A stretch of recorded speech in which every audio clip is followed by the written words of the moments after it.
Octavius, Mark Antony, they become friends. They take care of the assassins at the Battle of Philippi.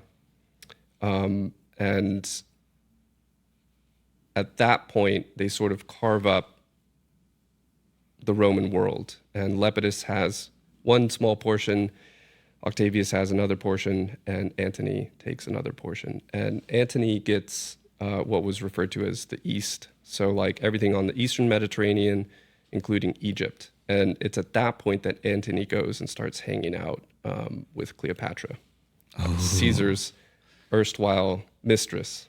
And that does him no favors because that then, over time, he gets more and more sort of extravagant. You know, he's parading around as Dionysus. He's having these sort of lavish parties.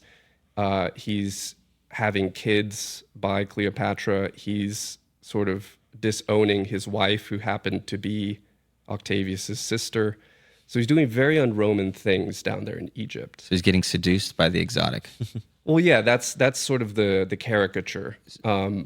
So Julius Caesar got with Cleopatra at some point. He did, right? Yeah. Obviously, he died, and like you said, Mark Antony, he wanted to become basically the next Julius Caesar. So do you think he hooked up with Cleopatra just to, step into his shoes in more ways than one? Listen, I think Cleopatra, it's hard to tell, right? Because the sources of Roman history are biased, again, written by victors. So you have to kind of read between the lines, but she must have been an incredibly, basically like Octavius's counterpart in female form. She must have been incredibly savvy, incredibly powerful as a ruler, because she was a ruler of Egypt. It was a sovereign country.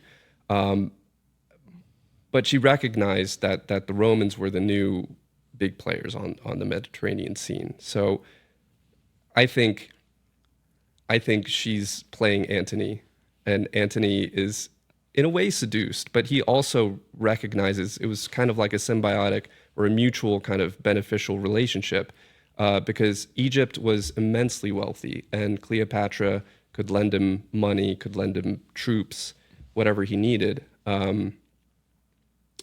as he went towards potentially the confrontation between himself and his rival, Octavius. So it's hard to tell. But I think, yeah, it definitely helped that, Caesar had sort of been there and he definitely capitalized on that, or thought he was capitalizing on it. But back in Rome, people are seeing this negatively, and Octavius is really stoking that sort of flame.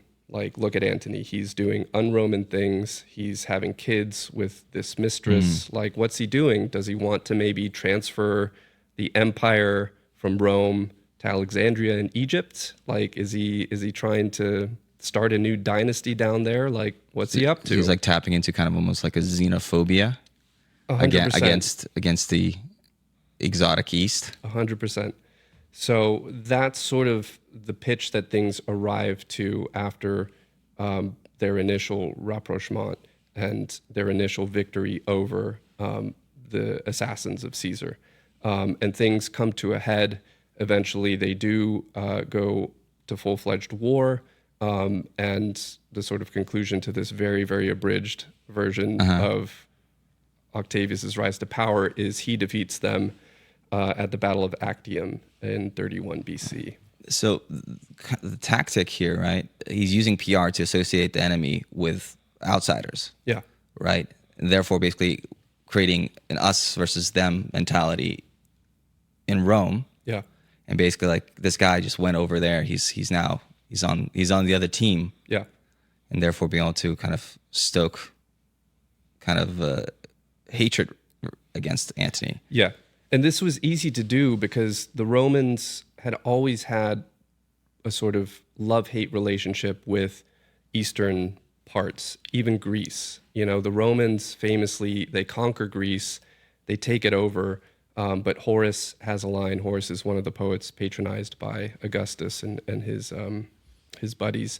Horace has this famous line that Rome conquered Greece, but Rome conquered Greece with weapons, but Greece eventually conquered Rome with the arts, right? Because the Greeks just were such a big influence on Roman literature and culture, and to an extent, Roman behavior, that it was seen as this sort of ambiguous relationship, because the Greeks, on the one hand, were culturally supreme, but they were also seen as kind of decadent. And that's even more so the case for like the further east you go. So you get to Egypt, and the Egyptians they're also kind of, ever since Alexander sort of conquered Egypt, they're also Greek, but they're even more kind of like decadent. It's What do you mean by decadent?